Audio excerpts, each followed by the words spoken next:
Video আমি একজন single মানুষ, আল্লাহ আমাকে কবুল করুক। ইনশাল্লাহ ইনশাল্লাহ।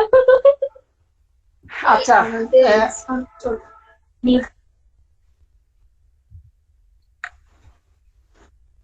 হুম, আহারে আমাদেরকে আহারে। পার্সেল পাঠাবে, বার্গার পার্সেল পাঠাবে। আমি আজকে সাদাতকে আচ্ছা বলতেছি, আর ইকো আমাকে বললো বার্গার খাওয়াবে, ও খাওয়াই নাই, তুমিও খাওয়াচ্ছ না। আচ্ছা, তো কেন আমি কি বলছি দিব না? ও শুনেন, বলছে ভাইরাতে 20,000 টাকা বাজেট। সুযোগ ব্যয় ইকোনমিক্স এর স্টুডেন্টরা সুযোগ ব্যয় বুঝে, আমাদের আব্দুর রহমান বুঝে সুযোগ ব্যয়ের বাসাটা, বুঝছেন? একটা রিসিভ করলে অন্যটা ত্যাগ করতে হবে। সো মোটা আয়োজনটা যদি অ্যাকসেপ্ট করতে চান তাহলে ছোট আয়োজনটা একটু ত্যাগ করেন, বুঝছেন? আরে আমরা তো সামনে আরেকটা দাওয়াত পাবো তো। আরিফ তুমি তো ইনশাল্লাহ। পাচ্ছো মনে হয়। হ্যাঁ হ্যাঁ, আগামী মাসে ইনশাল্লাহ।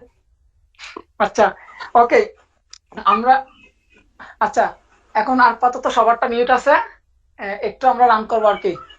আব্দুর রহমানটা একটু মিউট করতে হবে। ওকে, আলহামদুলিল্লাহ। আচ্ছা, আমরা যেহেতু ইতোমধ্যে 3টা আইন শেষ করছি, সো আপনারা জানেন কম বেশি এই 3টার মধ্যে আজকে সিআরপিসি পরীক্ষা নেওয়ার কথা ছিল। আপনারা যেহেতু রিকোয়েস্ট করছেন, আপনাদের রিকোয়েস্টের নিমিত্তে কি করা হলো, আজকের পরীক্ষাটা পোস্টপোন করা হলো। সো এটা নেক্সট একদিন পর, অর্থাৎ 2 দিনের দিন, বা আপনারা যখন বলেন তখন নিব আর কি। আচ্ছা, আজকে আমরা শুরু করব সিপিসি। সিপিসি এখন পড়ানোর পেছনে রিজন আছে। রিজনটা হচ্ছে কি, আমরা সর্বশেষ স্পেসিফিক রিলিফ অ্যাক্ট শেষ করছিলাম। সো স্পেসিফিক রিলিফ অ্যাক্ট যেহেতু শেষ করলাম, সো স্পেসিফিক রিলিফের সাথে আমাদের সিপিসির একটা সম্পর্ক আছে, কারণ কি, সিভিল এই জায়গাটা থেকে সম্পর্কটা। সো এই জন্য সিপিসি শেষ করা। আর সেকেন্ড ব্যাপারটা হচ্ছে, সামনে যদি আমার বাইবার ডেটটা দিয়ে দেয় তাহলে হয়তো একটা তাড়াহুড়া হতে পারে। সো মোস্ট ইম্পর্টেন্ট একটা আইন, বর্তমান কোর্ট প্র্যাকটিস বলেন, নিজের লাইফ বলেন, সবকিছুর জন্য এই হিসেবে আমি এই আইনটাকে একটু আগে প্রায়োরিটি দিচ্ছিলাম। আচ্ছা, এখন আমরা সরাসরি চলে যাব আপনার সিপিসিতে সরাসরি যখন যাব, তো আমাদের একটা প্রাথমিক ডিসকাশন থাকে আর কি সিপিসির, অন্যান্য আইনের মতো। তো ওইটা একটু জানতে হবে। প্রথমত আপনারা জানেন এটা 1908 সালের একটা আইন। আচ্ছা, 1908 সালের আইন, এটা আমরা সবাই জানি। এখন মজার ব্যাপারটা হচ্ছে, এই আইনটা সর্বপ্রথম কিন্তু আচ্ছা, 1908 সালের আইন, আর কার্যকর হয়েছে আপনার দেখেন ফার্স্ট জানুয়ারি 1908, সরি 1909। আইনটা কিন্তু 1908 সালের, কিন্তু কার্যকর হয়েছে 1909 সালের 1ম জানুয়ারি থেকে। আচ্ছা, আর এই আইনটা সর্বপ্রথম কোডিফাইড হয়েছিল 1859 সালে। 1859 সালে এটাকে বিধিবদ্ধ করা হয়। তাহলে প্রথমে পরীক্ষা যদি প্রণয়ন জিজ্ঞেস করে, প্রণয়ন প্রণয়ন জিজ্ঞেস করলে 1908 সাল, কার্যকর জিজ্ঞেস করলে 1909 সালের 1ম জানুয়ারি, আর বিধিবদ্ধ জিজ্ঞেস করলে তখন লিখবেন 1859। আচ্ছা, এতটুকু আশা করি ক্লিয়ার। এবার আমরা দেখব এই আইনে কয়টা সেকশন আছে।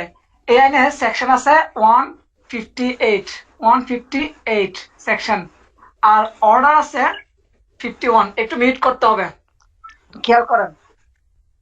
আর তফসিল আছে 3টা। এই জিনিসগুলো জানতে হয় কেন, কারণ অনেক সময় এখান থেকে কোয়েশ্চেন আসে। এবার সব থেকে বেশি ইম্পর্টেন্ট যে জায়গাটা, সেটা হচ্ছে এই আইনের সর্বশেষ সংশোধনী আসছে 2017 সালে। সর্বশেষ সংশোধনী, এবারে আমার কাছে কেন জানি মনে হচ্ছে নেক্সট পিলিতে এই কোয়েশ্চেনটা আসতে পারে। সর্বশেষ সংশোধনী 2017। আশা করি এতটুকু সবার ক্লিয়ার কিনা? হ্যাঁ, আচ্ছা, এতটুকু যদি ক্লিয়ার হয় লিখে ফেলবেন। সবার প্রতি একটা আর্নেস্ট একটা রিকোয়েস্ট থাকবে, এটা অত্যন্ত রিকোয়েস্ট বলতে পারেন। আপনারা লিখবেন, না লিখলে পরবর্তীতে যখন আপনারা মূল মহাসাগরটা বের করবেন, ওইখানে মানে সাঁতার কাটতে পারবেন, কোনো কুল কিনারা পাবেন না। তখন আরিফকে যখন ফোন দিবেন, আরিফ তখন খুব মহা ব্যস্ত দেখাবে, কারণ তখন আর ইয়া নাই, এই মানে সিস্টেম নাই আর কি। যাই হোক, তাহলে লিখবেন। আমি সবার প্রতি এই রিকোয়েস্টটা রাখবো। এবার আমরা যাব একটু সামনের দিকে, অল্প একটু সামনের দিকে। এখন আমরা যে সেকশন এবং অর্ডার বললাম, এই সেকশন এবং অর্ডারের মধ্যে আমাকে পার্থক্যটা বুঝতে হবে। আজকে সিপিসি এর বেসিক জিনিসগুলো মূলত বেসিক জিনিসের প্রতি আমি বেশি ফোকাস করব। সো আপনাদের ফোকাসটা ওখানে থাকবে বলে আমি আশা রাখি। দেখেন, একটা সেকশন, একটা অর্ডার। এই যে সেকশন কি, অর্ডার কি, এই জিনিসটা আমাদেরকে বুঝতে হবে। সেকশন এবং অর্ডারটা আমাদেরকে বুঝতে হবে। প্রথমত দেখেন, সেকশন গুলো হচ্ছে নেচারের জায়গা থেকে সাবস্টেন্টিভ, সাবস্টেন্টিভ। আর অর্ডার গুলো হচ্ছে নেচারের জায়গা থেকে প্রসিডিউরাল, প্রসিডিউরাল, প্রসিডিউরাল। আচ্ছা, 1 নাম্বার। সেকেন্ড ব্যাপারটা হচ্ছে দেখেন, যদি কখনো যদি সেকশন গুলা নিয়ে যদি কোনো ধরনের প্রবলেম অ্যারাইজ হয়, তাহলে এগুলো সংশোধন কারা করতে পারবেন?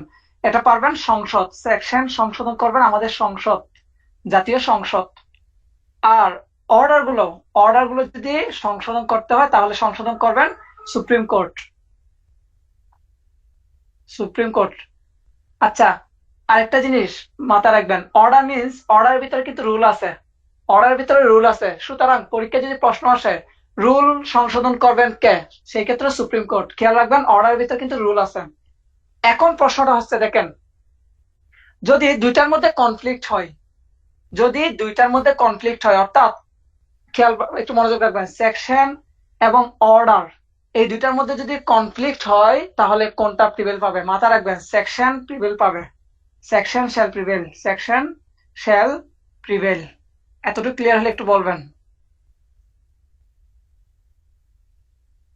এতটুকু ক্লিয়ার কিনা? হ্যাঁ, ক্লিয়ার। আচ্ছা, এবার একটু সামনের দিকে যাব। আমরা তো জানি সেকশন বা আইন প্রণয়ন করেন কারা? সংসদ প্রণয়ন করেন। এখন রুল গুলা কারা প্রণয়ন করেন? এই যে আমরা যে অর্ডারের ভিতরে যে রুল দেখলাম, এই রুল গুলা কারা প্রণয়ন করবেন? একটু মনোযোগ রাখবেন। রুল প্রণয়ন করার জন্য রুল প্রণয়ন কমিটি আছে। রুল করার জন্য, রুল গুলা প্রণয়ন করার জন্য রুল প্রণয়ন কমিটি, রুল প্রণয়ন কমিটি আছে। এখন রুল প্রণয়ন কমিটির গঠনটা কত আমরা এটা একটু দেখবো, কারণ এইগুলো হচ্ছে বেসিক। রুল প্রণয়ন কমিটি মাথায় রাখবেন, রুল প্রণয়ন কমিটির গঠনটা আছে 123, সেকশন 123। এই 123, সেকশন 123-এ রুল প্রণয়ন কমিটির গঠন সম্পর্কে বলা আছে। এখন রুল প্রণয়ন কমিটি কতজন নিয়ে গঠিত হবে? 6 জন। মাথায় রাখবেন, 6 জন। প্রথম বিষয়টা পরীক্ষার জন্য মোস্ট ইম্পর্টেন্ট, কতজন সদস্য নিয়ে রুল প্রণয়ন কমিটি গঠিত হয়? রুলের বাংলা হচ্ছে বিধি, বিধি প্রণয়ন কমিটি। পরীক্ষা যেহেতু আপনাদের বাংলায় কোয়েশ্চেন আসবে, বিধি প্রণয়ন কমিটি। সো 6 জন নিয়ে বিধি প্রণয়ন কমিটি গঠন হয়। এখন আমার প্রশ্নটা হচ্ছে, এই 6 জনের মধ্যে কে কে থাকবেন, এদেরকে কারা নিয়োগ দিবেন? একটু মনোযোগ রাখবেন। মনোযোগটা একটু বললে ভুল হবে, একটু বেশি রাখতে হবে আর কি। আচ্ছা দেখেন, একটু মনোযোগ রাখবেন। প্রথমত 3 জন জাজ থাকবেন, 3 জন জাজ থাকবেন, 3 জন জাজ। এখন এই 3 জন জাজ, এরা কোন কোর্টের জাজ? থেকে এরা হচ্ছে সুপ্রিম কোর্টের। তাহলে 3 জন সুপ্রিম কোর্টের জাজ থাকবেন, সুপ্রিম কোর্টের জাজ থাকবেন। আচ্ছা, 6 জন থেকে 3 জন গেল, আর থাকে 3 জন। 3 জনের মধ্যে 2 জন হচ্ছেন অ্যাডভোকেট, অ্যাডভোকেট, 2 জন অ্যাডভোকেট। এখন এরা কোন জায়গার অ্যাডভোকেট? এরা হচ্ছে সুপ্রিম কোর্টের অ্যাডভোকেট। আর একজন বাকি থাকে, এই একজন হচ্ছেন জাজ, একজন জাজ। এই জাজ আবার কোত্থেকে? এই জাজ হচ্ছে লোয়ার কোর্ট থেকে, লোয়ার কোর্ট থেকে, লোয়ার কোর্ট থেকে। হ্যাঁ না বুঝলে তাও বলবেন।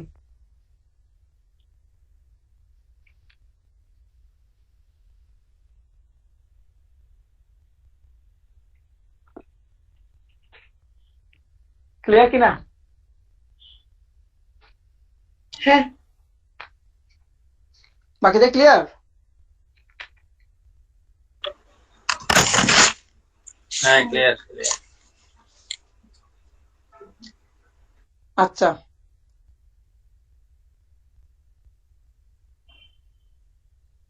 এবার এই যে এখান থেকে এদেরকে কারা নিয়োগ দেবেন, এখন দেখবো এদেরকে কারা নিয়োগ দিবেন। দেখেন, এদেরকে নিয়োগ দিবেন হচ্ছেন চিফ জাস্টিস, নিয়োগ দিবেন chief justice, chief justice, chief justice.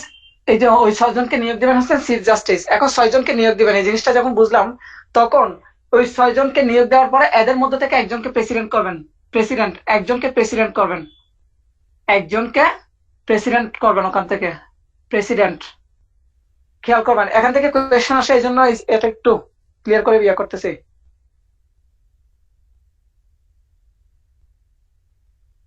এখন প্রশ্ন হচ্ছে, পরীক্ষায় যে প্রশ্নটা আসতে পারে, প্রধান বিচারপতি, খেয়াল করেন যেহেতু বললাম চিফ জাস্টিস ওনাদেরকে নিয়োগ দিবেন, প্রশ্ন হচ্ছে চিফ জাস্টিস নিজে ওই কমিটির সদস্য হতে পারেন কিনা, প্রশ্ন আসতে পারে, দেখি বলেন হতে পারে কিনা। না মনে হয়। উত্তর হচ্ছে পারে, চিফ জাস্টিস নিজেও ওই কমিটির সদস্য হতে পারবেন। এখন উনি যদি ওই কমিটির সদস্য হন, তাহলে আমরা প্রথমে যে 3 জন দেখছি, ওইখানে আর 3 জন হবে না, ওখান থেকে নিবেন আর কতজন, 2 জন, কারণ উনি নিজে নিজে একজন। ক্লিয়ার কিনা? ক্লিয়ার? না বুঝি নাই, আবার বলতো। আমরা বলেছিলাম 3 জন জাজ নিবেন সুপ্রিম কোর্ট থেকে।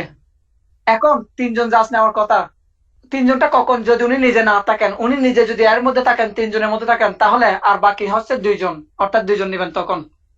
মোট কিন্তু 3 জন জাজ হবেন সুপ্রিম কোর্টে, যেহেতু উনি অলরেডি কি সুপ্রিম কোর্টে আছেন, উনি একজন জাজ, উনি চিফ জাস্টিস, এপ্লাই ডিভিশনের উনি চিফ জাস্টিস, সেই ক্ষেত্রে 3 জনের মধ্যে আর 3 জন নিবেন না, তখন নিবেন 2 জন, কারণ উনি নিজে একজন আছেন।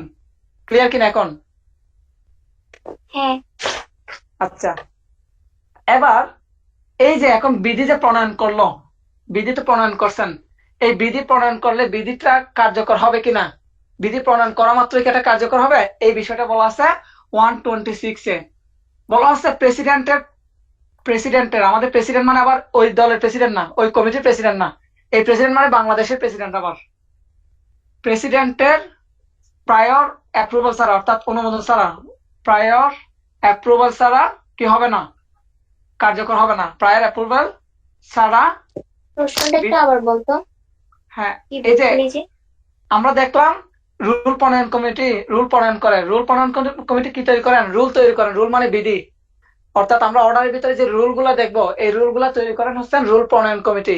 এখন ওরা রুল তৈরি করা মাত্র কি এগুলা এনফোর্সেবিলিটি পাবে, বা এগুলা কি সাথে সাথে কার্যকর হবে, বলা হচ্ছে না। সেকশন 126-এ বলতেছে আমাদের বাংলাদেশের রাষ্ট্রপতি যখন এগুলাকে কি দিবেন, অনুমোদন দিবেন, তখন এগুলা কার্যকর হবে। এখন ক্লিয়ার? হ্যাঁ। আচ্ছা, আমি এই যে সেকশন গুলো পড়ানো মানে হচ্ছে কি এগুলো আর ভবিষ্যতে পড়ানো হবে না, এটা বেসিক আলোচনার মধ্যে ওরে ক্লিয়ার হয়ে বাবা গেছে। রে, এটা তো শেষ করি, তার আগে সব মুছে ফেলছে। রাজস্বী আপু, কি বুঝতেছেন বলেন?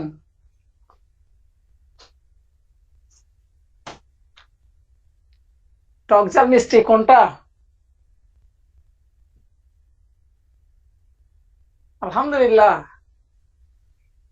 লেখা হলে একটু বলবেন। প্রেসিডেন্টের মানে অ্যাপ্রুভাল ছাড়া মানে রুল গুলো কার্যকর হবে না। কার্যকর হবে না, না। Yes.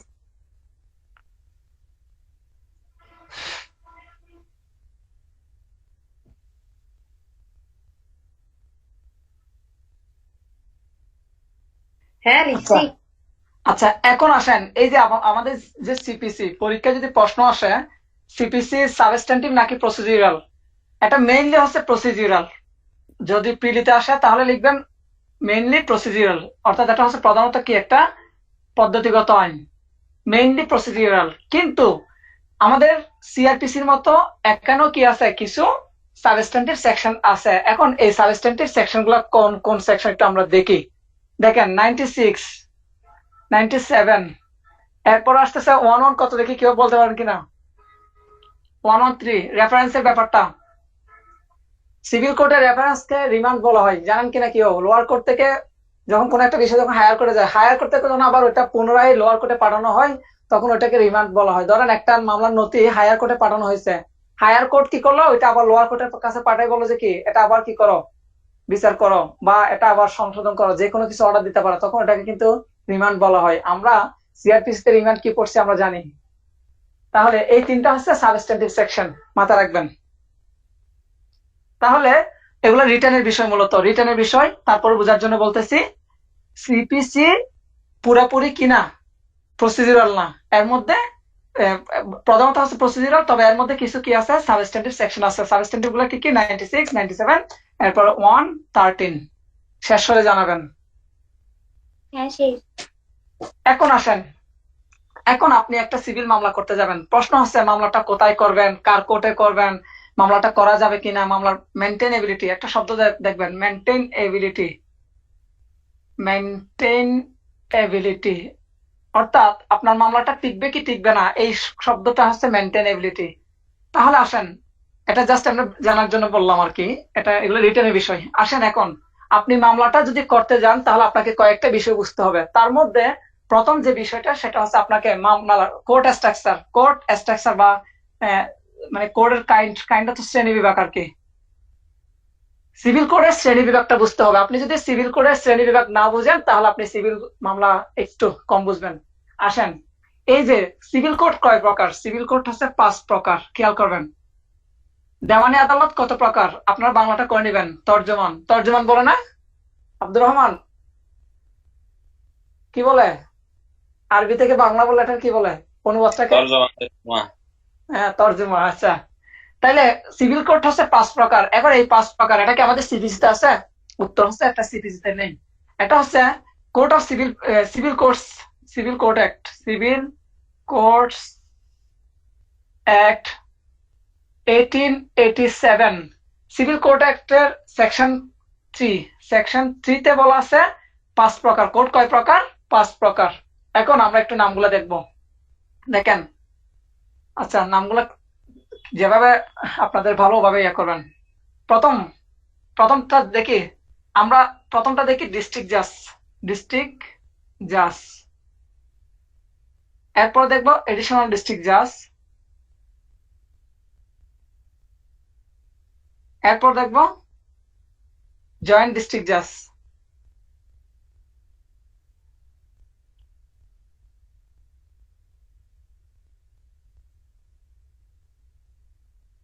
এরপর দেখবো আমরা সিনিয়র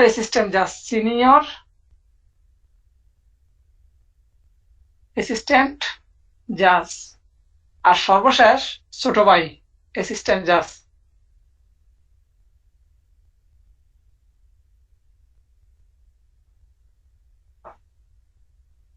তাহলে আমরা দেখলাম সিভিল কোড কয় প্রকার, সিভিল কোড হচ্ছে 5 প্রকার। সিভিল কোড 5 প্রকার কোথায় বলা আছে? সিভিল কোর্টস অ্যাক্ট 1887 এর 3 নম্বর ধারা 3 এ বলা আছে 5 প্রকারের সিভিল কোড। তাহলে পরীক্ষায় প্রশ্ন আসে সিভিল কোড কত প্রকার? 5 প্রকার। এখন প্রশ্ন করতে পারেন, ভাই অ্যাডভোকেসিতে তো 7টা আইন আছে, এই আইনটা কেন পড়বো? এই আইনটা কেন পড়বো তার ব্যাখ্যাটা একটু পরে দিচ্ছি, আগে একটু লিখে ফেলেন।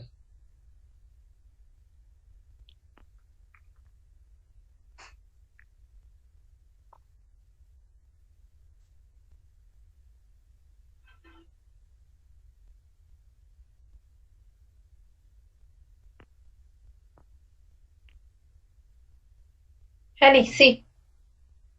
আচ্ছা, এখন আসেন, এই যে সিভিল কোর্টস একটা কেন পড়তে হবে এটা যদি বলতে যাই তাহলে আসেন, এখন আমাদেরকে পাঁচটা মামলা, মোট 10টা মামলা রেডি করতে হয়। তাহলে এই পাঁচটা মামলার মধ্যে আমি নারী ও শিশু নির্যাতনের একটা মামলা দিলাম, অথবা এনআই একটা মামলা দিলাম। এখন আসেন, এই যে অথবা স্পেশাল পাওয়ার্স একটা মামলা দিলাম।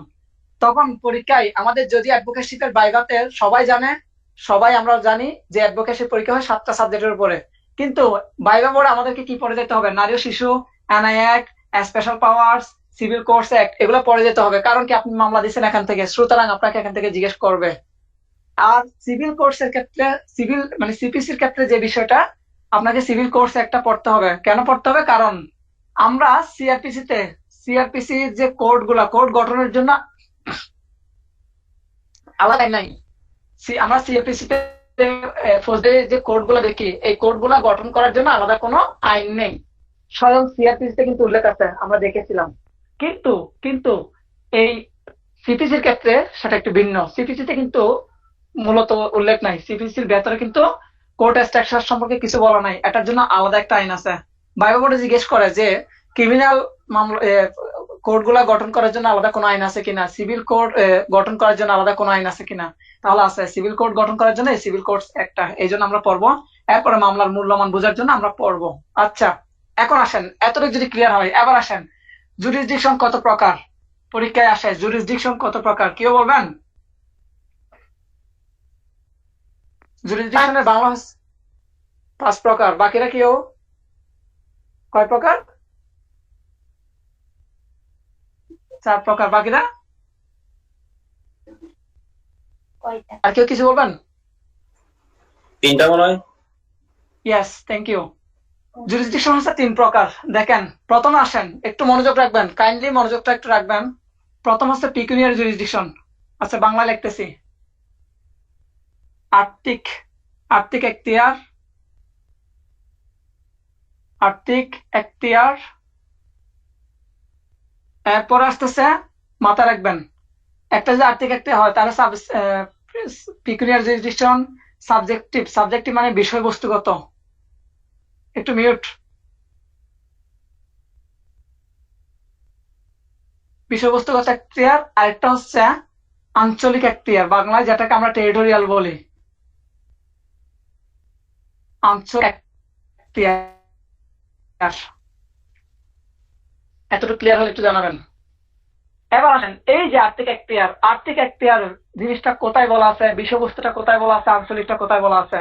দেখেন, আর্থিক এখতিয়ার সম্পর্কে এই আইনের সেকশন 6, এই আইনের সেকশন 6 প্লাস সিভিল কোর্টস অ্যাক্টের 18 ও 19, 18 এবং 19, এটা কিন্তু সিভিল কোর্টস অ্যাক্টের, এটা সিভিল কোর্টস অ্যাক্টের আর্থিক এখতিয়ার সম্পর্কে কোথায় বলা আছে, সিপিসি সেকশন 6 এ, আর সিভিল কোর্টস অ্যাক্টের সেকশন 18 এবং 19 এ। এরপর আসেন বিষয়বস্তুগত এখতিয়ার, সেকশন 9 অফ সিপিসি। আর আঞ্চলিক এখতিয়ার নিয়ে ডিল করছে সেকশন 16 থেকে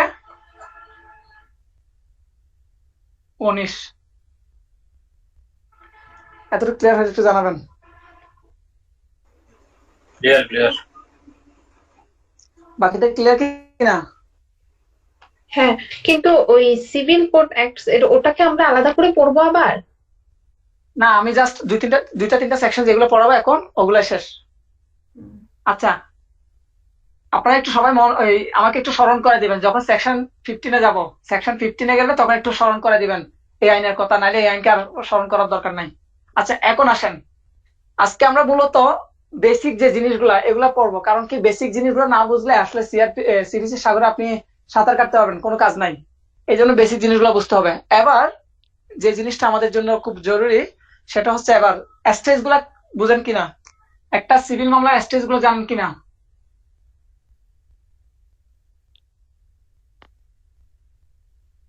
স্টেজ, আচ্ছা, আমি স্টেজ গুলা কি বলবো নাকি এগুলো যদিও রিটেনের বিষয়, কি বলেন? না, বলো। বল কইলা আচ্ছা, প্লেন যাই হোক, ম্যান। প্রথম কথা হচ্ছে আমি একটু সিরিয়াল নাম্বার দিয়ে গেলে সিরিয়াল নাম্বার দিয়ে যেভাবে মনে করেন, প্রথমে যাচ্ছি, দেখেন আপনার সাথে আমার একটা বিরোধ হইলে, একটা মামলা করতে হলে অবশ্যই একটা কজ অফ অ্যাকশন অ্যারাইজ হতে হবে। Cause of action. তাহলে আপনি আমার বিরুদ্ধে মামলা করবেন, কিসের উপর ভিত্তি করবেন? তাহলে অবশ্যই একটা কি হইতে হবে, একটা কজ অফ অ্যাকশন অ্যারাইজ হইতে হবে। এখন ভাই কজ অফ অ্যাকশন অ্যারাইজ হইলো, তারপরের কাজ কি? এবার আপনি যাবেন কোথায়? আপনার লয়ারের কাছে, লয়ারের সাথে একটু পরামর্শ করবেন, কাউন্সেলিং। বানান ভুল হলে একটু জানাবেন, কাউন্সেলিং। একটু বানান ভুল হলে আমাকে জানাবেন। কাউন্সেলিং বিটুইন প্লেনটিফ, যেহেতু মামলা আপনি করবেন, আপনার নাম তখন প্লেনটিফ। সিভিলের ক্ষেত্রে এটা মাথায় রাখবেন, সিভিলের ক্ষেত্রে যিনি মামলা করেন ওনার নাম হচ্ছে প্লেনটিফ, আর যার বিরুদ্ধে করবেন বিবাদী ওনার নাম হচ্ছে ডিফেন্ডেন্ট। আচ্ছা, কাউন্সেলিং বিটুইন প্লেনটিফ এন্ড লয়ার। হ্যাঁ, হ্যালো, কাউন্সিলিংটা কোথায় আছে? আমি তো পাইনি। এখন এটা থাকবে না, ওভাবে স্টেজ থাকবে না, কিন্তু এগুলো জিজ্ঞেস করে যে বলবে কি আপনি মামলা করতে গেছেন, মামলা এই যে একটা কজ অফ অ্যাকশন যখন অ্যারেস্ট হবে, আপনি কি সরাসরি গিয়ে মামলা করবেন? আপনি কি লয়ার যে আপনি জানেন কোন ধারায় মামলা করতে হবে? এটা হ্যাঁ, বাইরে ঠিক করে ঠিক। কোয়েশ্চেন করে। রাইট। এরপর আসতেছে 3 নাম্বার যে বিষয়টা। এবার আসেন marshalling of facts. Marshalling of facts বলতে কি বুঝেন দেখি কেউ?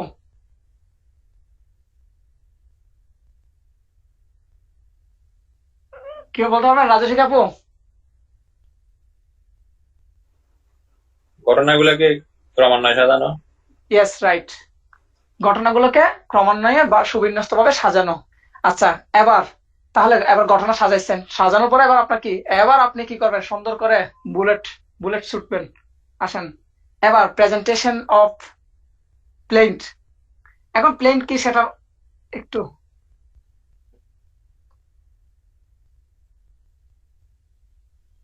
Presentation of plant. আচ্ছা দেখেন, এই যে একটা সিভিল মামলার মূলত জায়গাটা হচ্ছে এখান থেকে। আপনি যখন প্রেজেন্টে মানে একটা প্লেন্ট দায়ের করবেন, আমরা প্লেন্ট নিয়ে পড়বো অর্ডার 7-এ পড়বো। আর এই যে প্লেন্ট নিয়ে যে আপনি দায়ের করবেন, প্লেন্ট যে দায়ের করবেন সেটা কোথায় বলা আছে দেখেন। প্লেন্ট দায়েরের বিষয়টা আপনার অর্ডার 4 এবং অন্যদিকে আমাদের যখন এর দিকে যাব অর্ডার 4 এর রুল 1-2। আর আমরা যখন মূল সেকশনের দিকে যাব তখন সেকশন হচ্ছে 26। এই বিষয়গুলো বলা আছে কোথায়, অর্ডার 4, রুল 1-2 এবং সেকশনের ক্ষেত্রে সেকশন 26। আচ্ছা এবার আপনি প্লেন্ট দায়ের করলেন। মনে রাখবেন, প্লেন্ট দায়ের করা মানে মামলা শুরু হওয়া না। আপনি যখন একটা সাহেস্তাতে নিয়ে যাবেন, ওনারা তখন ওখানে কি দিবে, একটা নাম্বার দিবে। আপনার যখনই নাম্বারটা পড়বে তখন এটা কি একটা সুটে রূপান্তর হবে। তার আগ পর্যন্ত একটা প্লেন্টই থাকবে, খেয়াল রাখবেন। প্লেন্ট দায়ের করা মানে মামলা শুরু হওয়া না, মাথা রাখবেন। যখনই সাহেস্তাতে একটা রেজিস্ট্রেশন নাম্বার দিবে, একটা মামলার নাম্বার দিবে, তখনই এটাকে আপনি কি বলতে পারবেন, সুট বলতে পারবেন। সুট কি তারপর কেস কি, সেই জিনিসগুলো আমরা সামনের দিকে পড়বো, একটু সামনে এতটুকু শেষ হলে বলবেন। এবার আসেন, এবার কোর্ট কি করবেন। আপনি তো প্লেন্ট দায়ের করলেন, মামলা হলো, এবার কি করবে, সামন্স দিবে। Summons to dependent. তাহলে আপনি যখন মামলা করবেন, অবশ্যই মামলা করছেন, এটা যার বিরুদ্ধে মামলা করছেন আপনাকে জানাতে হবে। তাহলে সামন্স টু ডিপেন্ডেন্ট, এই যে ডিপেন্ডেন্ট বরাবর যে সামন দিবেন, এটা কোথায় আছে, অর্ডার 5 আর সেকশনের ক্ষেত্রে 27।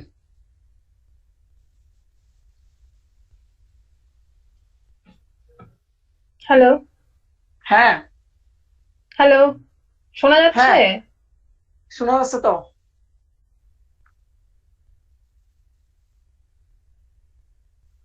আপা আপনি শুনতেছেন কিছু? কিছু বোঝা যাচ্ছে না তো। এখন ঠিক আছে? সবাই কি সবাই কি দেখতেছে নাকি আমিই দেখতেছি না? ডিস্টার্ব গোলা আমি কি আচ্ছা এটা প্রেজেন্টেশন অফ প্রেজেন্টেশন নাম্বারটা, প্রেজেন্টেশন অফ প্লেন্ট। এই প্লেন্ট আপনি দায়ের করবেন। আরে হ্যাঁ কি রে, আমি কিচ্ছু শুনতেছি না।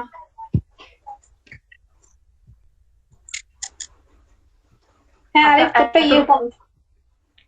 আচ্ছা করতেছি। কিছু বোঝা যাচ্ছে না, কিছু বোঝা যাচ্ছে না। মামলা দায়ের করার বিষয়টা কোথায় বলা আছে, অর্ডার 4 এ, রুল 1-2 তে, সেকশন কোথায়, সেকশন 26 এ। সামনের ক্ষেত্রে দেখবে এরপরে মামলা করার কাজটা কি আছে। এক্ষেত্রে আপনি যার বিরুদ্ধে মামলা করলেন ওনাকে জানানো, এই ওনাকে যে ওনার কাছে যে নোটিশ পাঠাবেন, এটা হচ্ছে সামন্স টু ডিপেন্ডেন্ট। সামনের কথাগুলো কোথায় বলা আছে, এই বিষয়ে বলা আছে অর্ডার 5 এ আর সেকশন 27 এ। মনে রাখবেন আমরা রিলেট করে পড়বো। সিটিসি একটা আর্ট, এটাকে ভালোবাসতে হবে। ভালোবেসে আপনি আইনটাকে যত বেশি ভালোবাসতে পারবেন, তত বেশি আপনার জন্য প্লাস পয়েন্ট। এবং আপনি যদি এটাকে খুব বেশি যদি পেইন মনে করে নেন, তাহলে আপনি আজীবনের জন্য পেইন। দেখেন তাহলে এই যে আমরা অর্ডার এবং সেকশন রিলেট করে পড়াবো। এবার আসেন, এবার 6 নাম্বার যে ব্যাপারটা, তাহলে এবার সামন্স দিয়েছেন। সামন্স দেওয়ার পরে উনি সামন্স রিসিভ করলেন। রিসিভ করার পর ওনার কাছ থেকে উনি কি সরাসরি দৌড়ে কোর্টে আসবেন? হ্যাঁ আসবেন, এসে কোর্টে যাবেন। দেখেন তখন উনি কি কাউন্সেলিং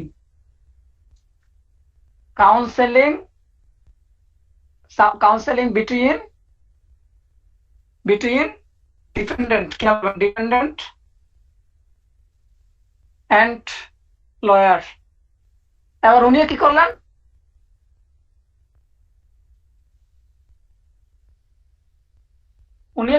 উনিও লয়ারের সাথে কি করবেন, কাউন্সেলিং করবেন। আচ্ছা লয়ারের সাথে কাউন্সেলিং করলো। কাউন্সেলিং করার পরে উনি আবার কি দিবেন, রিটেন স্টেটমেন্ট দিবেন। রিটেন স্টেটমেন্ট খেয়াল করেন তাহলে, সাবমিশন অফ রিটেন স্টেটমেন্ট। এখন শোনা যাচ্ছে কিনা? মোটামুটি ক্লিয়ার হচ্ছে না, ঝাপসা। বাংলাদেশে অপটিক্যাল ফাইবার গুলো কেমন আমি বুঝি না, এগুলা সুতার থেকে মনে হয় আরো বাজে। আচ্ছা, এই যে স্টেটমেন্ট যে উনি কি করে সাবমিশন করবেন এই বিষয়টা কোথায় বলা আছে? এটা বলা আছে অর্ডার 8-এ। অর্ডার 8। আচ্ছা, অর্ডার গুলো পরীক্ষা আপনারা দেখবেন প্রমাণ সংখ্যায়, এই জিনিসটা বলা হয় নাই। পরীক্ষায় রিটার্নের ক্ষেত্রে অবশ্যই আপনারা প্রথম বিষয়টা বলে রাখবো, আপনারা মুখস্থ করে ফেলবেন। রোমান সংখ্যা যাদের জানা নাই দয়া করে রোমান সংখ্যাগুলো মুখস্থ করবেন। কারণ কি, প্রিলিতে এমসিকিউ আপনারা দেখছেন, লাস্ট বারে যে কোয়েশ্চেনটা দেখছেন আপনারা, যে ওখানে অর্ডার গুলো কিন্তু নর্মাল সংখ্যায় লেখা না। আমি এর আগে কিন্তু নর্মাল সংখ্যা লিখতে এটার জন্য সরি। আপনারা কি করবেন, পরীক্ষায় তো রোমান সংখ্যা আসবে, এই জন্য আপনাদেরকে রোমান সংখ্যাগুলো মাথায় রাখতে হবে। যেমন এটা হচ্ছে 5, যদি 6 হয় তাহলে একটা, এরপর দুইটা 7, আর যদি 4 হয় তাহলে একটা। তাহলে রোমান সংখ্যাগুলো অবশ্যই আপনারা রোমান সংখ্যা মুখস্থ করবেন। রোমান সংখ্যা যদি মুখস্থ না করেন তাহলে 20 নাম্বার যে প্রিলিতে 20-এ আপনারা 5 পাওয়াটাও টাফ হয়ে যাবে। বিলিভ ইট অর নট, আপনারা পড়েন তো। বলতেছি রোমান সংখ্যা মুখস্থ করতে হবে। রোমান সংখ্যা মুখস্থ না করে যদি প্রিলিতে যান তাহলে প্রিলি পরীক্ষায় 20-এ পাবেন 5, আর যদি রোমান সংখ্যা মুখস্থ করে যান তাহলে 20-এ 20, অথবা 20-এ 18। এই জন্য রোমান সংখ্যা মুখস্থ করবেন। একটা কথা বলি, তুই যে বলছস ওই যে প্লেন্ট ইয়ে করবে, প্রেজেন্টেশন অফ প্লেন্ট, ওটা অর্ডার কি 4 ছিল নাকি? অর্ডার তো 7 মনে হয়। প্লেন কি হবে? এই যে প্রেজেন্টেশন, হ্যাঁ আচ্ছা আচ্ছা, প্রেজেন্টেশন অফ প্লেন মানে করা। প্রেজেন্টেশন অফ প্লেন মানে মামলা করা। আমি যে মামলা করব, মামলাটা কিসের মাধ্যমে করব? লিখিত একটা ইয়ার মাধ্যমে করব। এটা 26 আর অর্ডার 4-এ বলা আছে। ক্লিয়ার? 7 আমরা পড়বো, 7 একটু পরে 7 আমরা দেখবো। আচ্ছা, এখন দাঁড়া ভাই, আমি একটু লিখি দাঁড়া ভাই। 5 নাম্বারটা কি বলছিস রে? সামন মনে হয়। কাউন্সিলিং এর পরে সামন্স টু ডিপেন্ডেন্ট, ওটা হচ্ছে অর্ডার 5, আর এদিকে সেকশন হচ্ছে 27। এরপরে এখন সাবমিশন, আপনি রিটেন স্টেটমেন্ট দাখিল করলেন। এবার রিটেন স্টেটমেন্ট দাখিল করার পরে কোর্টের কাজ কি? কোর্টের মোস্ট ইম্পর্টেন্ট এডিআর এ যাবেন, একটু মিট করতে হবে। এখন কি করলেন, যখন রিটেন স্টেটমেন্ট দায়ের করলেন তখন কোর্ট কি করবেন? কোর্ট তখন দুইটা পক্ষকে নিয়ে এডিআর যাবেন। এই এডিআর মেথডটা এখন বাধ্যতামূলক। এই মেথডটা যখন 2017 সালে, খেয়াল করেন, 2017 সালে যখন সংশোধন আসছিল, এই সংশোধনে বলা হয়েছে এটা এখন বাধ্যতামূলক। আপনারা ওখানে গেলে দেখবেন শেল শব্দটা দেখবেন। এখন আসেন এডিআর এ যাবেন। এডিআর এর কয়টা মেথড আছে? 89A দেখবেন এডিআর, এই যেমন mediation, arbitration in appeal, arbitration in appeal, ADR যাবেন। আচ্ছা, এখন এডিআর সফল হইতে পারে, ব্যর্থ হইতে পারে। খেয়াল করেন, এডিআর সফল হইতে পারে অথবা ব্যর্থ হইতে পারে। এখন সফল হইলে কি, ব্যর্থ হইলে কি? সফল হইলে তো ওখানে রায় দিয়ে দিবে, আর যদি ব্যর্থ হয় তাহলে সামনের দিকে যাবে। এবার আসেন সামনের দিকে, তখন কি করবেন? সামনের দিকে যদি ফেল হয় তাহলে কি করবেন? একটা ডেট দিবেন, সেটেলিং ডেট, অর্থাৎ set a date for first hearing. Set a date for first hearing লেখা না বুঝলে বলবেন, set a date for first hearing. কখন? যদি এডিআর ফেল হয়। এডিআর ফেল হইলে খেয়াল রাখবেন, এটা লিখে দিই, আবার পরে বলবেন যে এটা বলে নাই। ইফ ফেলস, যদি ফেল হয়, এডিআর যদি ফেল হয় তাহলে কি করবেন? ফার্স্ট হিয়ারিং এর জন্য একটা ডেট ফিক্সড করবেন। এই বিষয়টাকে বলা হয় এসডি, এটাকে বলা হয় এসডি, সেটেলিং ডেট। এটা হচ্ছে অর্ডার 15,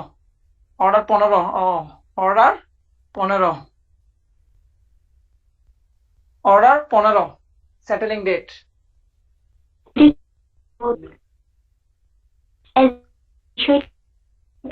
হ্যালো, হ্যাঁ,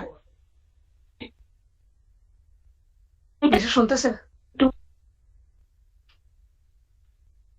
আচ্ছা, মিশের বয়সটা কি? সব জায়গায় ডিস্টার্ব।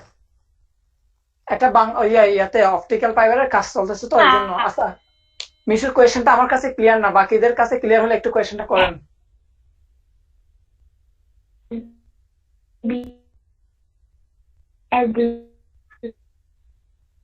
আচ্ছা অ্যাডিয়ার, হ্যাঁ, অর্থাৎ দেখেন যখন রিটেন স্টেটমেন্ট, আচ্ছা বলতেছি, আমরা দেখলাম বিবাদীকে সামন দিল, সামন দেওয়ার পর বিবাদী কি করলো, তার লয়ের সাথে পরামর্শ করলো, পরামর্শ করার পরে সে কি করবে, রিটেন স্টেটমেন্ট অর্থাৎ জবাব দাখিল করবে।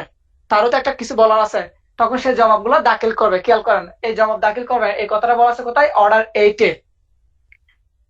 এখন এবার দুইটা পক্ষকে কি করবেন, কোর্ট কি করবেন, একসাথে নিয়ে এডিআর মেথডে বলবেন, ADR alternative dispute resolution, ADR এ বসবেন। এডিআর এর তিনটা মেথড দেখছিলাম, mediation, arbitration, arbitration in appeal. Mediation,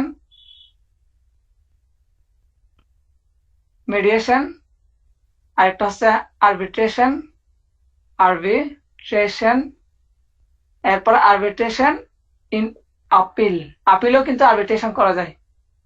আচ্ছা সরি, মেডিয়েশন ইন আপিল হবে, আর আরবিট্রেশন না, মেডিয়েশন ইন আপিল। আপিলে মেডিয়েশন হয় যে, মেডিয়েশন ইন আপিল। এগুলো আমরা 89A, 89B, 89C ওখানে দেখবো। আচ্ছা এখন আসেন, তাহলে এডিআর যদি ফেল হয় তাহলে কি করবেন, settling date, SD, settling date, এটা কোথায় বলা আছে, অর্ডার 15-তে বলা আছে, মাথায় রাখবেন। এখন একটা ডেট, সেটেলিং ডেট দিল, এখন এই সেটেলিং ডেটে কি করবেন, কোর্ট প্রথম ডেটে কিন্তু কি করেন, ফ্রেম ইস্যু করেন, আমরা যেটাকে ফ্রেম ইন ইস্যু বলি, ফ্রেমিং ইস্যু। তাহলে 9 নম্বরের পর এবার আসুন 10 নম্বর, ফ্রেমিং ইস্যু। ইস্যু ফ্রেম করবে, ফ্রেমিং ইস্যু। এই ইস্যু ফ্রেম করার বিষয়টা বলা আছে অর্ডার 14-তে, 14 অর্ডার 14। আচ্ছা ফ্রেমিং ইস্যু, এবার ইস্যু ফ্রেম করে ফেললো, এবার সামনের দিকে যাবে। এবার মূলত যেহেতু একটা মামলা কি হয়ে গেল, মোটামুটি রেডি হয়ে গেল, আমরা যখন দেখি ওই যে আমরা সিআরপিসি তে দেখছিলাম 170-তে যখন একটা মামলা রেডি হয়ে যায় তখন মামলাটা যা ইয়ে করেন 205 এর সিসি এবং শুধু সিতে, সিসি এবং শুধু সিতে কি করেন, এটা ট্রান্সফার করেন। এরপরে কোর্ট 241 ম্যাজিস্ট্রেট কোর্ট হলে ট্রাই করেন। আচ্ছা যাই হোক, ইস্যু ফ্রেম করলো, এবার ইস্যু ফ্রেম করার পরে কাজটা কি, এবার ইস্যু ফ্রেম করার পরে এবার উভয় পক্ষের কাছ থেকে কি করবেন, এই যে কাগজপত্র ডকুমেন্ট যা যা আছেন এগুলো নেবেন, discovery and inspection, discovery and inspection, discovery and inspection. এই জিনিসগুলো বোঝা মানে আপনি সিপিসির অনেক কিছু বুঝবেন। এবার এই ডিসকভারি এন্ড ইনস্পেকশন এই বিষয়গুলো নিয়ে কোথায় বলা আছে, এখানে আবার অ্যাডমিশন আসবে, ডিসকভারি, ইনস্পেকশন, অ্যাডমিশন। অ্যাডমিশন মানে তো বুঝেন, এগুলো নিয়ে বলা আছে অর্ডার 10, 11, 12। ক্যামেরা অফ করতে হবে, আমি তো এগুলো কিছুই বুঝি না বাবা। নিচের দিকে একটা ক্যামেরা বাটন, ওকে ঠিক আছে হয়েছে।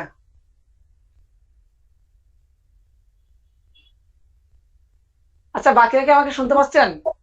এই আর একটু বলতো, স্যাটের ডেটের পরে আমি ছিলাম না। আচ্ছা শুনছি। সেটেলিং ডেট, সেটেলিং ডেট মানে ওই যে উভয় পক্ষ যখন আসবে, যখন আইডিয়া ফেল করবে তখন কি করবে, কোর্ট একটা ডেট ফিক্সড করবে। ঠিক আছে, আমরা দেখছিলাম। এরপরে সেটেলিং ডেটের পরে এবার কোর্ট কি করবে, ফ্রেম ইস্যু করবে। ফ্রেম ইস্যু করবেন, এই কথাটা বলা আছে কোথায়, 14, অর্ডার 14। এরপরে ফ্রেম ইস্যু করার পর ইস্যু ফ্রেম হয়ে গেল, এবার কার কাগজপত্র কি আছে নাই, ডিসকভারি এন্ড ইনস্পেকশনের যে ব্যাপারগুলা, এই যে এটা হচ্ছে কোথায় 10, 11, 12। আর এই বিষয়টা আমরা এভিডেন্সে পড়ছিলাম, দেখি সেকশন কততে বলেন, আমি জানি আপনারা 17 বলবেন, দেখি কেউ বলেন।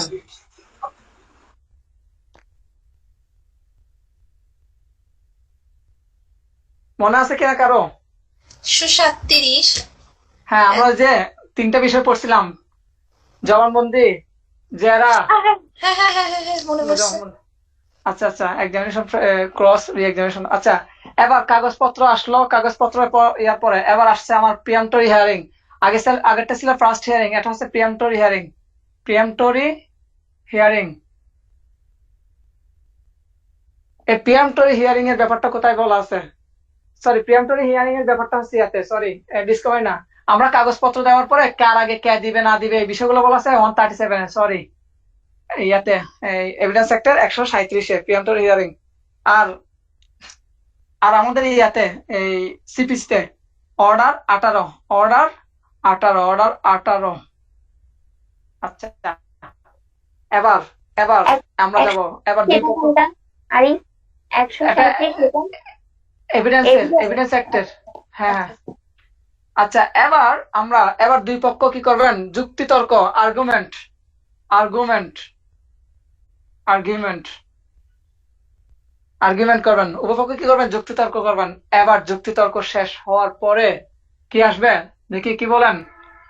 Judgment and decree. এবার জাজমেন্ট এন্ড ডিক্রি।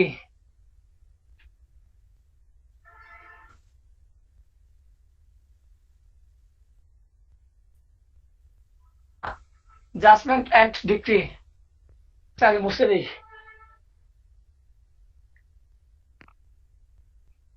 এতটুকু লেখা হলে একটু জানাবেন।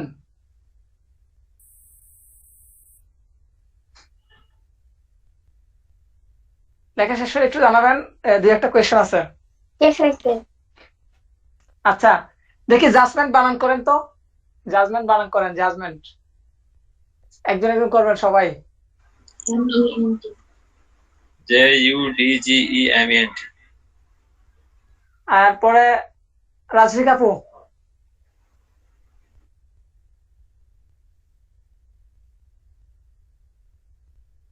বাকিরা কি হবে না? তারপর ইতি।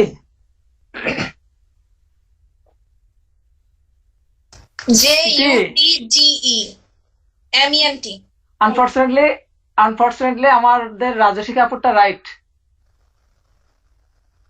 আচ্ছা, জাজমেন্ট, আমরা যে জাজমেন্টের বানান দেখি, অর্থাৎ এখানে যে ইটা দেখি, সাধারণ ক্ষেত্রে হইলে ইটা আসবে, কিন্তু লয়ের ক্ষেত্রে, যখন আমরা জাজমেন্ট লিখবো, লয়ের ক্ষেত্রে ইটা আসবে না। অন্যান্য ক্ষেত্রে আমরা যখন ধরেন আপনার অফিসে কিছু একটা জাজমেন্ট দিল, ওই ক্ষেত্রে কিন্তু কি আসবে? ইটা আসবে, কিন্তু লয়ের ক্ষেত্রে ইটা আসবে না।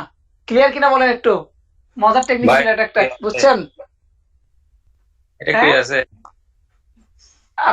কারো কাছে সামনে বই আছে? বিয়ার আছে?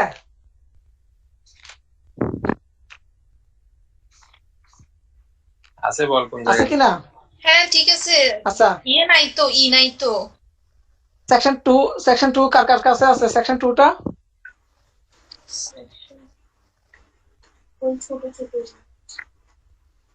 ডেফিনিশন। সেকশন 2তে, হ্যাঁ, হ্যাঁ, ডেফিনিশন সেকশনে সাবসেকশন 9 এ যাও ভাইয়া। ঠিক আছে। আচ্ছা, ওকে। আচ্ছা, এখন তাহলে জাজমেন্ট এন্ড ডিক্রি। এখন আসেন তাহলে, এই যে যুক্তিতর্ক শেষ হওয়ার পরে কোর্ট কি দিবেন? জাজমেন্ট অথবা ডিক্রি। এখন এই জায়গাটাতে একটা খেলা আছে, একটু দেখবেন। প্রথমত জাজমেন্ট কি, ডিক্রি কি, সেই জিনিসটা আমরা দেখব। জাজমেন্ট দেখব সেকশন 2 এর সাবসেকশন 9 এ, আর ডিক্রি দেখব 2 এ। আচ্ছা, এতটুকু ঠিকঠাক, কিন্তু প্রশ্ন হচ্ছে,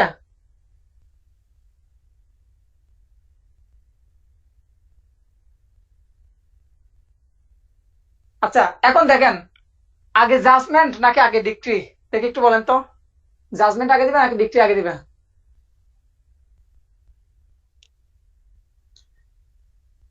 বাকিদের কি মতামত? আমার আচ্ছা, আছে। আচ্ছা, আগে জাজমেন্ট দিবেন, তারপর ডিক্রি দিবেন। তার মানে কি, রায় আগে এবং রায়ের ভিত্তিতে ডিক্রি দিবেন।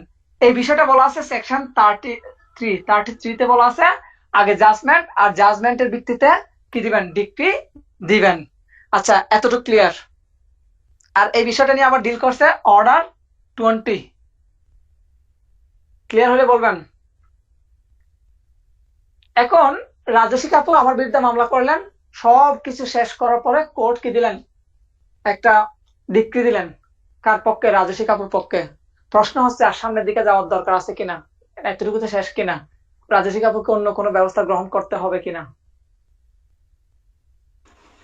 হবে। রাজস্বী কাপুর বলেন, সেই ব্যবস্থাটা কি নিবেন? আমার বিরুদ্ধে কি করবেন? আর কোনো পদ আছে কিনা? রায় কার্যকর করার জন্য কি করতে জানো?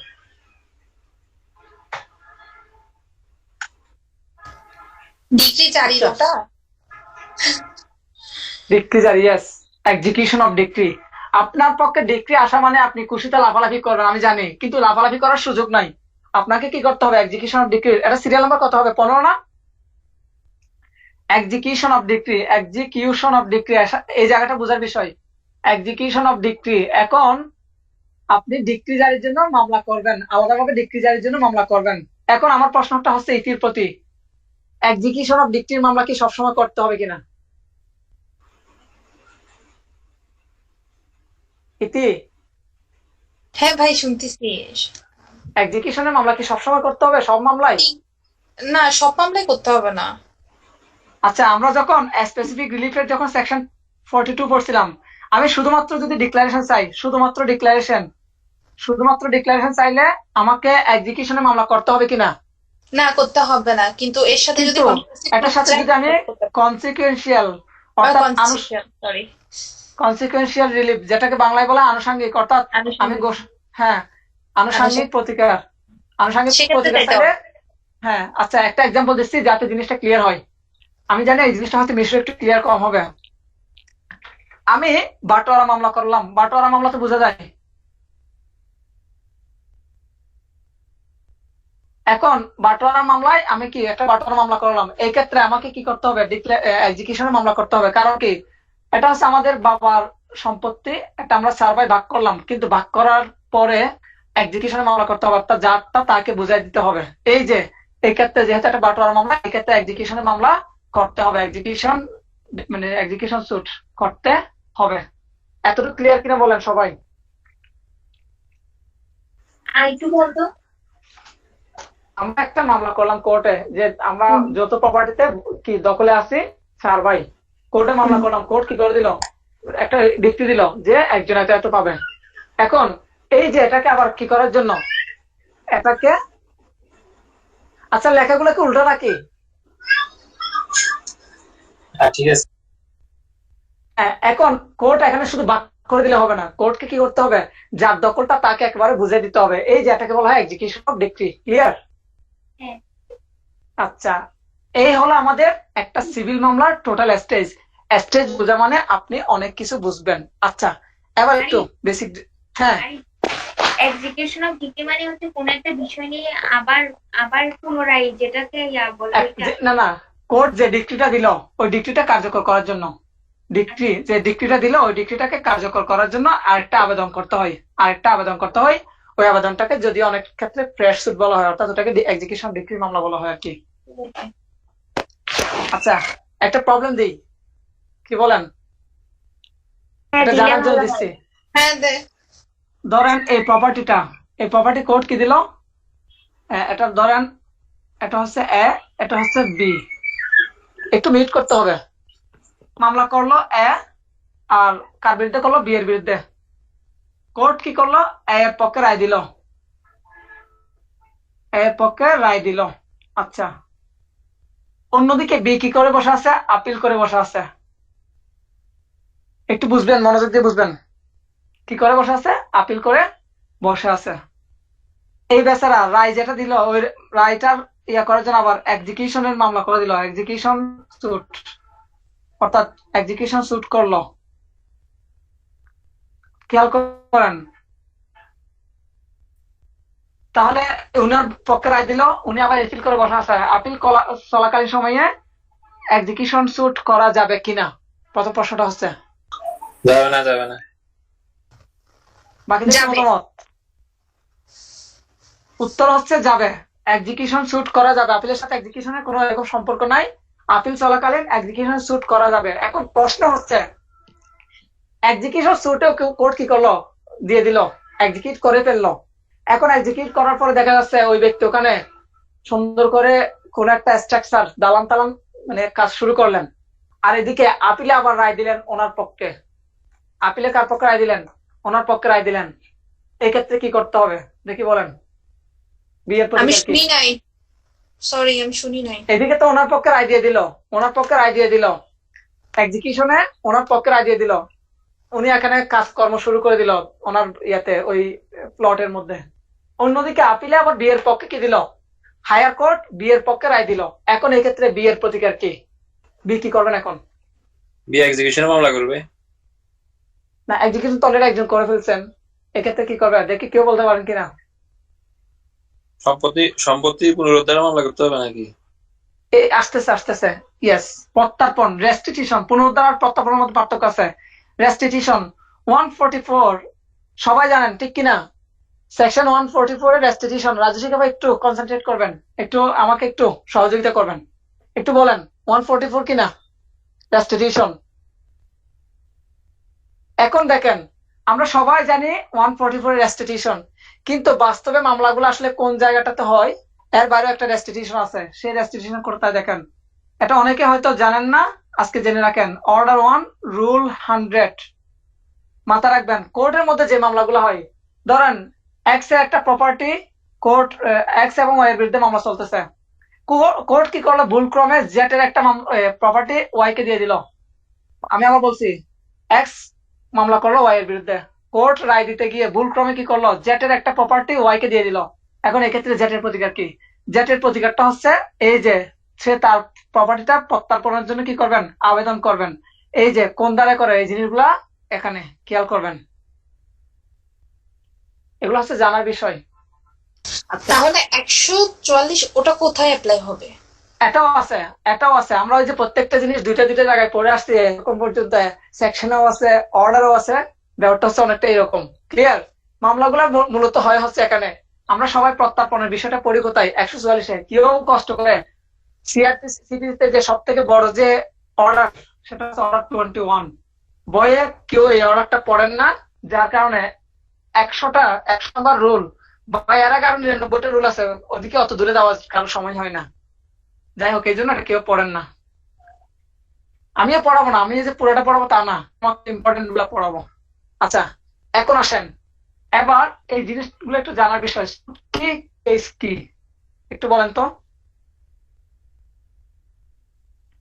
দেখেন, যখন আপনি প্লেন আকারে দায়ের করবেন, প্লেন আকারে দায়ের করলে ওটার নাম হয়ে যায় স্যুট।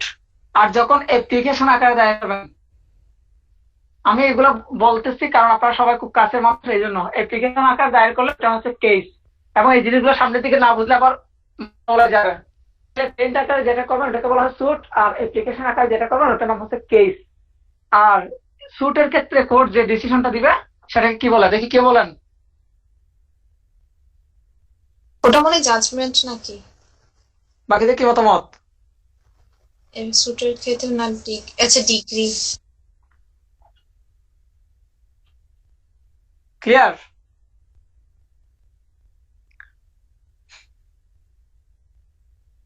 যে কোনো কিছু না বুঝলে কোয়েশ্চেন করবেন। আপনি যখন ধরেন মুসলিম লতে যে আপনি যদি প্রিয়ামশনের মামলা করেন, আবার এসএটি অ্যাক্টের, এস্টেট অ্যাকুইজিশন এন্ড টেনেন্সি অ্যাক্টের অধীনেও 96 এর অধীনেও কি করেন, প্রিয়ামশনের মামলা করেন। কোনটা স্যুট কোনটা কেস কেউ বলতে পারবেন? দেখি বলেন,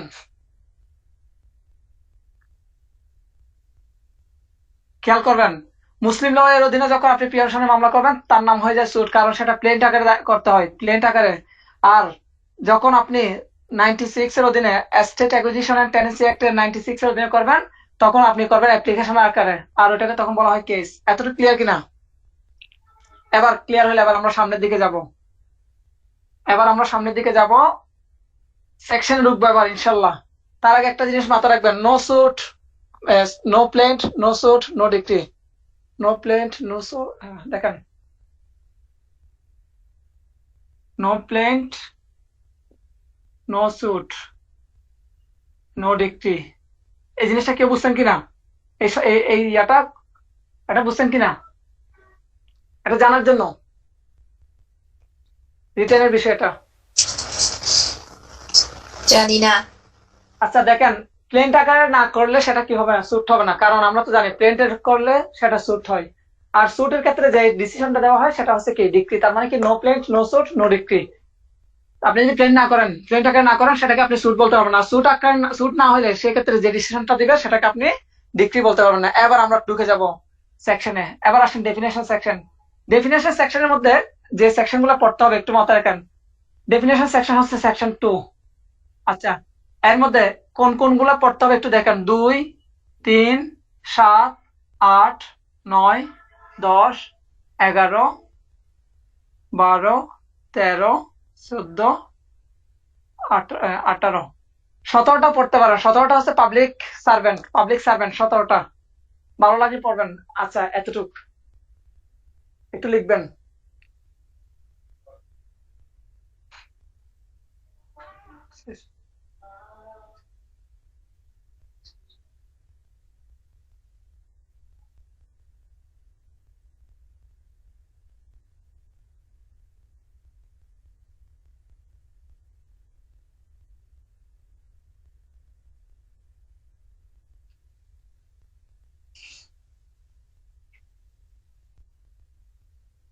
লেখা শেষ? হ্যাঁ, লিখছি। আচ্ছা, এবার একটু আমরা এবার কয়েকটা আলোচনার দাবি রাখি। এর মধ্যে দুইটা হচ্ছে ডিক্রি। ডিক্রি বুঝলে আপনি অনেক কিছু বুঝবেন। প্রথম কথা হচ্ছে ডিক্রি কি? এটা হচ্ছে formal expression of the court. এটা একটা আনুষ্ঠানিক একটা সিদ্ধান্ত। ফর্মাল এক্সপ্রেশন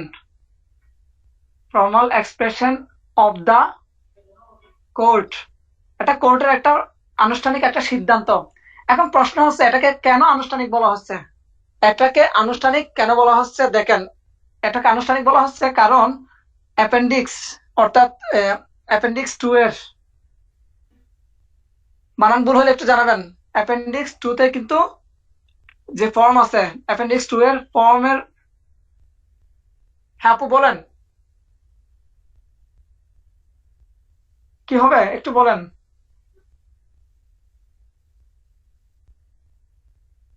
আচ্ছা, অ্যাপেন্ডিক্স 2 এর ইয়াতে 2 তে যে ফর্ম আছে, ফর্ম অনুসারে কিন্তু এই ডিক্রিটা কি করা হয়, পাস করা হয়। এই জন্য এটা একটা আনুষ্ঠানিক। পরের যে ব্যাপারটা চূড়ান্ত, খেয়াল করবেন, চূড়ান্তভাবে নির্ধারণ করবে, অধিকারকে চূড়ান্তভাবে নির্ধারণ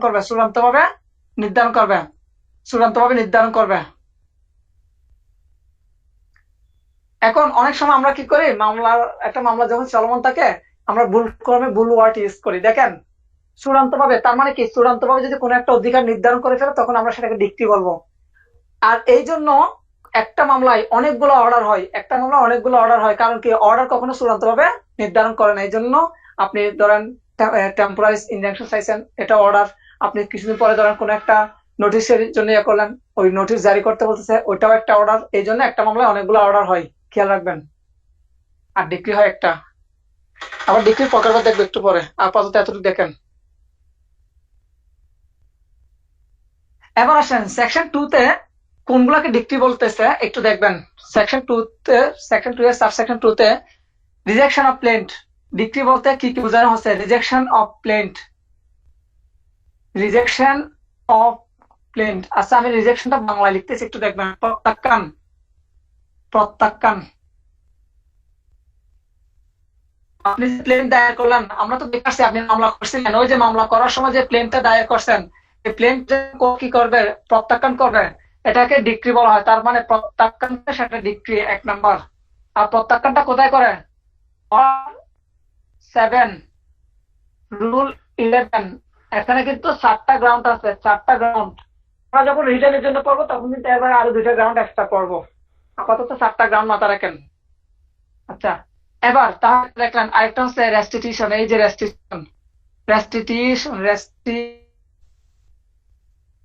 রেস্টিটিউশন প্রত্যার্পণ বলা হয়। প্রত্যার্পণ, এই যে রেস্টিটিউশনের কোন আদেশ দিলে সেটাও একটা ডিক্রি। এতটুকু ক্লিয়ার কিনা?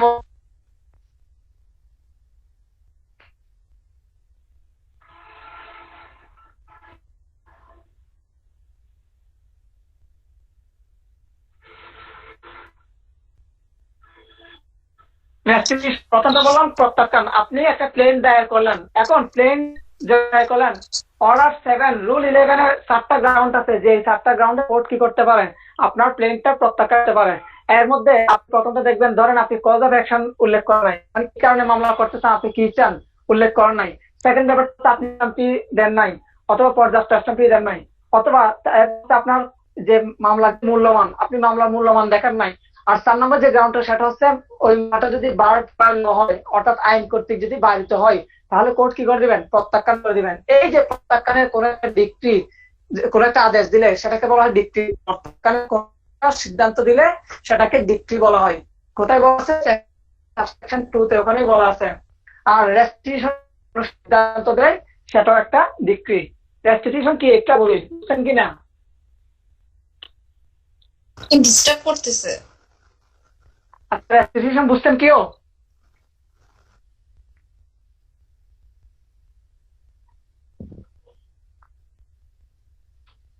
আচ্ছা, এবার এবার আসেন, এখন প্রশ্ন হচ্ছে কোনগুলাকে আপনি ডিক্রি বলবেন না।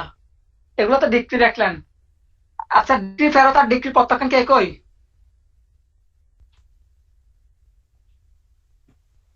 না একই না। আচ্ছা দেখেন, ডিক্রি ফেরত দেয় হচ্ছে অর্ডার 7 এর রুল 10 এ রুল 10, আর প্রত্যাখ্যান হচ্ছে রুল 11। ফেরত মানে কি দেখেন, আপনি ভুল কোর্টে একটা মামলা করছেন, ভুল কোর্টে মামলা যখন করবেন তখন সঠিক কোর্টে পাঠিয়ে দেবে, এটা ফেরত। আর যেটা আগে যেগুলো বললাম এগুলো হচ্ছে প্রত্যাখ্যান। আমরা যখন ওই অর্ডারে যাবো ওখানে পড়বো প্রত্যাখ্যানের বিষয়টা। আচ্ছা, এখন এবার আমরা দেখবো কোনগুলোকে ডিক্রি বলা হবে না, ডিক্রি নয়। এখন যেগুলো এখন এগুলো ডিক্রি নয়।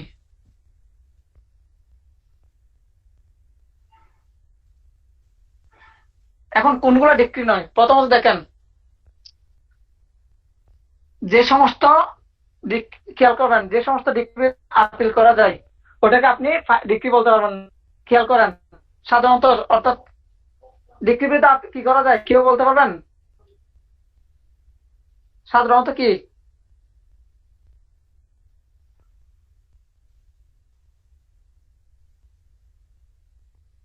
বলেন? কি বলছো যে? ব- সাধারণ আপিলের বিরুদ্ধে, ডিক্রির বিরুদ্ধে কি করা যায়? সাধারণ সিস্টেম কি, সাধারণ নিয়ম কি, ডিক্রির বিরুদ্ধে কি করা যায়?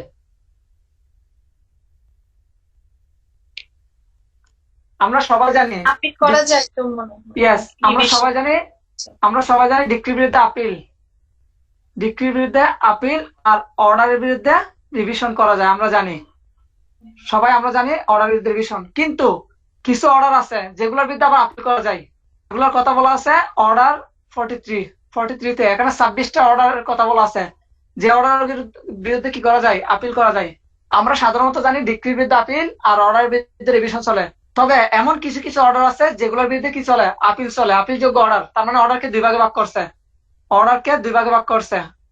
দুই ভাগে।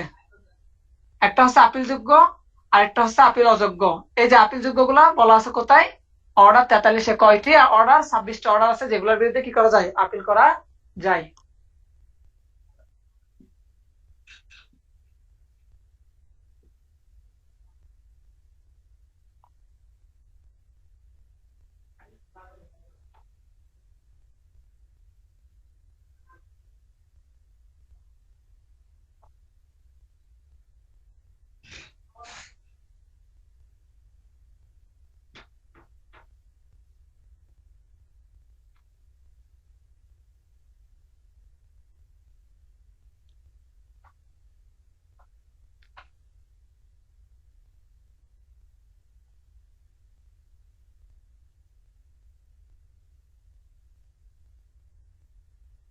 ক্লিয়ার কিনা?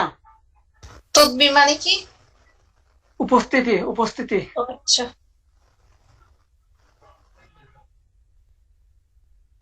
ক্লিয়ার হলে একটু বলতে হবে। আরো একটা দুইটা জিনিস পরে শেষ করে দিব আজকে। এখন পরীক্ষায় প্রশ্ন আসে ডিক্রি কত প্রকার। এই সেকশন 2 এর সাবসেকশন 2 অনুসারে ডিক্রি 3 প্রকার। ডিক্রি কত প্রকার? ডিক্রি 3 প্রকার। পরীক্ষা আসে ডিক্রি 3 প্রকার। কি কি? প্রথমটা একটু মনোযোগ রাখবেন, প্রথমটা হচ্ছে প্রিলিমিনারি ডিক্রি।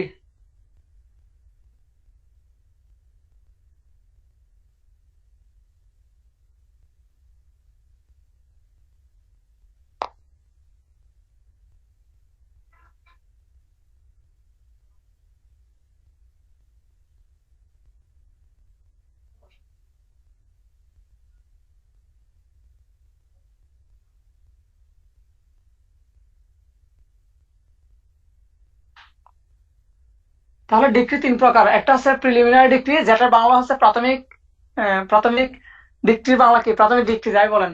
এরপর হচ্ছে ফাইনাল ডিক্রি, যেটা চূড়ান্ত ডিক্রি বলে। আরেকটা হচ্ছে পার্টলি প্রাথমিক, পার্টলি ফাইনাল। অর্থাৎ আংশিক প্রাথমিক, আংশিক ফাইনাল মানে আংশিক চূড়ান্ত। তাহলে ডিগ্রি 3 প্রকার দেখলাম। এখন আসেন প্রিলিমিনারি ডিগ্রি মানে কি, একটু এই জিনিসগুলো বুঝতে হয়, একটু ভালোভাবে নোট করে রাখবেন, লিখে রাখবেন।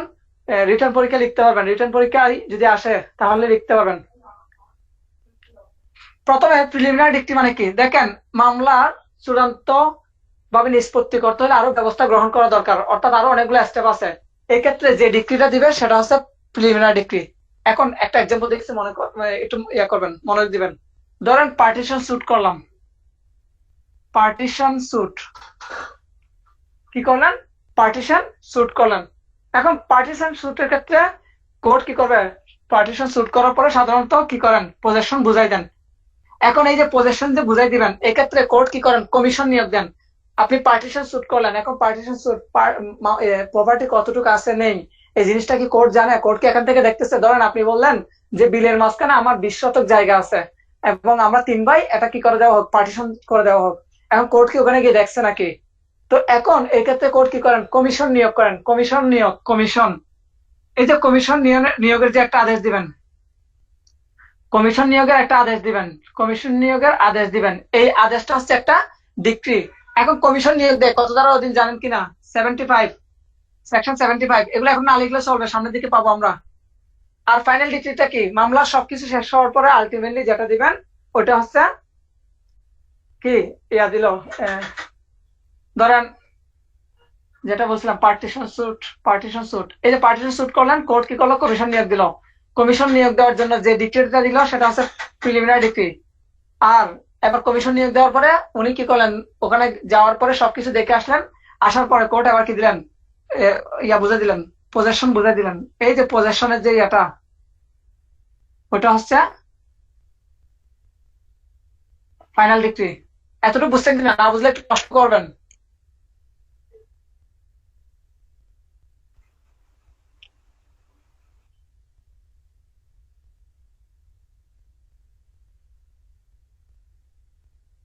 মানে ফাইনাল ডিগ্রিটা হলো মামলার শেষে যেটা হয় সেটা। Yes yes. আর এর মাঝখানে ওই যে কতটুকু জায়গা আছে না, ওটা তো কোর্ট জানে না, তখন কোর্ট কি দিল, কমিশনের নিয়োগের একটা আদেশ দিল, ওটাকে বলা হবে কি, প্রিলিমিনারি ডিক্রি।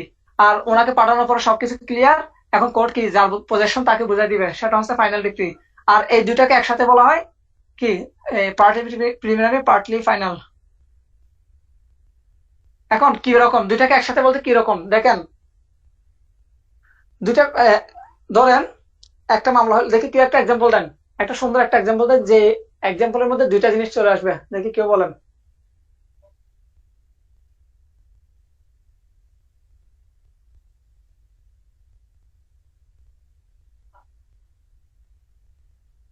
বলেন। তো একই মামলায় জায়গার পজিশন এবং মালিকানা দুইটাই চাচ্ছে, ওরকম হলে। আচ্ছা ধরেন সোজা বাংলায় বলি, এমন একটা বিষয় যে বিষয়ে কোর্ট কি করতে পারতেছে, ইনস্ট্যান্ট একটা বিষয়, ধরেন একটা বিষয় নিয়ে মামলা হলো যেখানে দুইটা বিষয় জড়িত।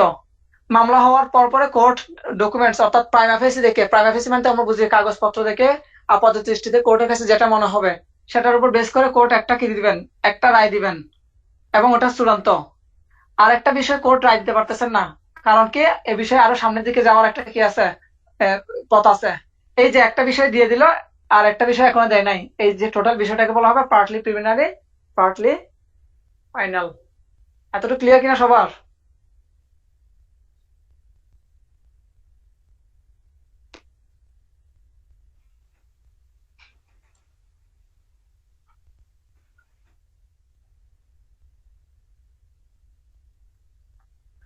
আচ্ছা এবার আপনারা বাকি যে ডেফিনেশন সেকশন গুলো আছে একটু মুখস্থ করে ফেলবেন, কোন সেকশনে কি আছে।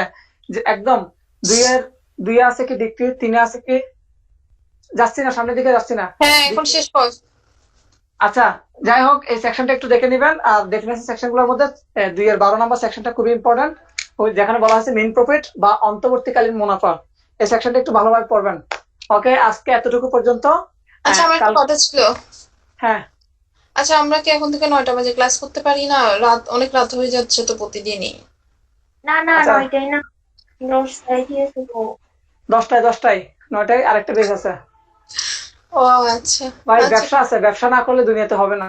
আচ্ছা তুমি ওকে, আচ্ছা ঠিক আছে ওকে বাই আসসালামু আলাইকুম। বাই। আসসালাম।